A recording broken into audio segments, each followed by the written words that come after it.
I spent the past week having my head dug in the books again, which I absolutely loved. And I was writing or co-writing a new chapter on existential coaching with my colleague Monica Hannaway. We both drafted sections, but this past week I really dove into the depth of trying to bring that all together. And I was reminded how much I love pulling together intellectual concepts, working creatively, and really giving existential coaching a stage or a foundation to evolve. Right, we have a lot of foundation that we can evolve in, but it was some time to pull in some of the resources together. The book has a focus on the evidence base behind coaching and various approaches to coaching.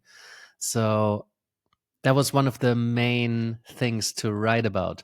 What is there in the literature on existential coaching? How far have we taken it? And is there such thing as evidence when it comes to coaching? Um, it's tricky enough to find outcome research on coaching in terms of how effective it is, because there's so many confounding variables. And with an approach like existential coaching, it's particularly difficult because it's not one thing. It's more of a lens on the practice, an approach to the work, rather than a method or a model or a process to follow. Right. So, nonetheless, there's so much in the literature that existential coaching is built on, and it was a joy to pull some of that together. When we look at the literature behind existential coaching, while we don't, and most of coaching doesn't have a lot of good outcome research, as in measuring the effectiveness of the intervention, what existential coaching has is that it sits on a rich tapestry of philosophy. And that's the first layer that existential coaching is standing on, right?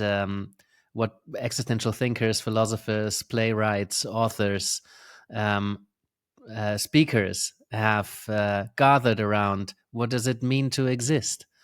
What makes life meaningful, if anything?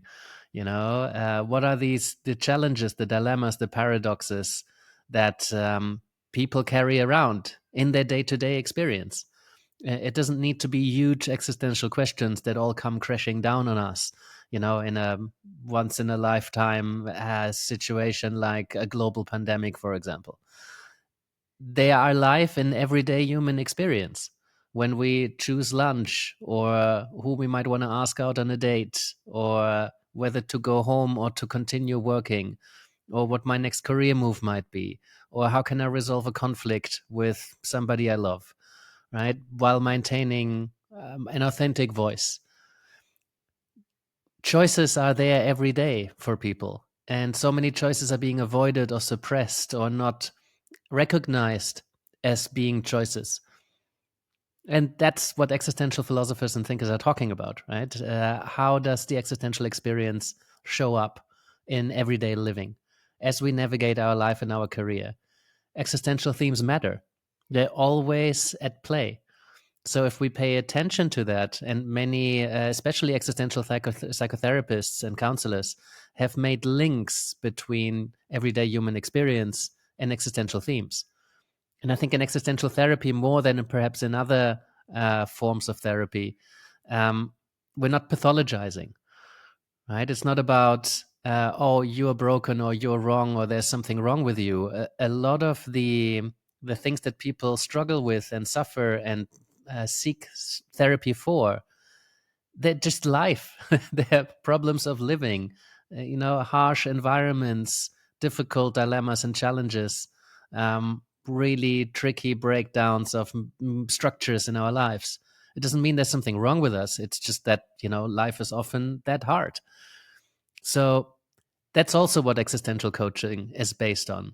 Psychotherapists making links between human lived experience and existential philosophical themes.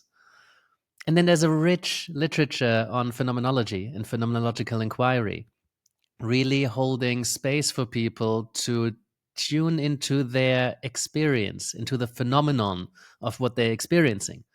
This this can be applied to absolutely anything that we experience, right? That's why it's such a valuable way of allowing new meaning to emerge for people. And there's a number of existential coaches who base the existential coaching approach specifically on phenomenology and phenomenological inquiry, based on, for example, in the works of Viktor Frankl, which many people may know, and the author of Man's Search for Meaning, the creator of logotherapy. So this existential phenomenological approach often is a basis for existential coaching work. But then within that, you have so many different ways of interpreting how to work phenomenologically, or what to base existential coaching on. So yeah, in this latest book chapter really was great to pull different strains of existential coaching together, what literature they're standing on, and how that might be applied in practice.